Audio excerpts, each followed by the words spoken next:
बिस्मिल्लाहिर्रहमानिर्रहीम। अस्सलाम वालेकुम नाज़रीन दीनी मसाइल में खुश आमदीद कहते हैं। आज की हमारी वीडियो का मौजू है मर्द और औरत के गुस्ल जनाबत का सही तरीका। जी नाज़रीन, हमारे मज़हब में गुस्ल करने का तरीक़ाकार क्या है? ये एक ऐसा मसला है जिसमें हर मुसलमान मर्द औरत का वाक़फ़ होना ज़रूरी है, लेकिन अफसोस ये है कि बहुत ही कम मुसलमान ऐसे हैं जो इसकी अहमियत और तरीक़े से वाक़फ़ हैं। इसलिए मैं चाहता हूँ कि आप इस मसले पर रोशनी डालें। ये कि गुस्ल करते वक्त क्या ज़ेर नाफ कपड़ा ढाँपना भी ज़रूरी है, और सोम ये कि गुस्ल करते वक्त कौन सी दुआएं पढ़ते हैं, और गुस्ल लेने का सही तरीका इस्लाम में क्या है। तो नाज़रीन, हकूक़ ज़ौजियत अदा करने के बाद या एहतलाम की सूरत में नापाक होने के बाद हर मुसलमान मर्द औरत पर गुस्ल करना फ़र्ज़ हो जाता है। गुस्ल का तरीका यह है कि पहले हाथ धोए और इस्तंजा करे, फिर बदन पर किसी जगह नजासत लगी हो तो उसे धो डाले, फिर वुज़ू करे, फिर तमाम बदन को थोड़ा सा पानी डालकर मले, फिर सारे बदन पर 3 मरतबा पानी बहा ले। गुस्ल में 3 चीज़ें फ़र्ज़ हैं: कुल्ली करना, नाक में पानी डालना, पूरे बदन पर पानी बहाना।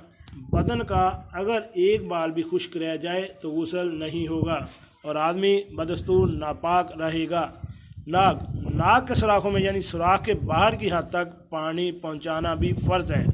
उंगली छल्ला अगर तंग हो तो इसको हिलाकर इसके नीचे पानी पहुंचाना भी लाजम है, वरना गुस्ल ना होगा। बाद बहनें नाखन पॉलिश वगैरह ऐसी चीज़ें इस्तेमाल करती हैं जो बदन तक पानी पहुंचने नहीं देती। गुस्ल में इन चीज़ों को उतार कर पानी पहुंचाना ज़रूरी है। बाज़ औक़ात बेख्याली में नाखनों के अंदर आटा लगा रह जाता है, इसको निकालना भी ज़रूरी है। अलगर्ज़ पूरे जिस्म पर पानी बहाना और जो चीज़ें पानी के बदन तक पहुंचने में रुकावट हैं उनको हटाना ज़रूरी है, वरना गुस्ल नहीं होगा।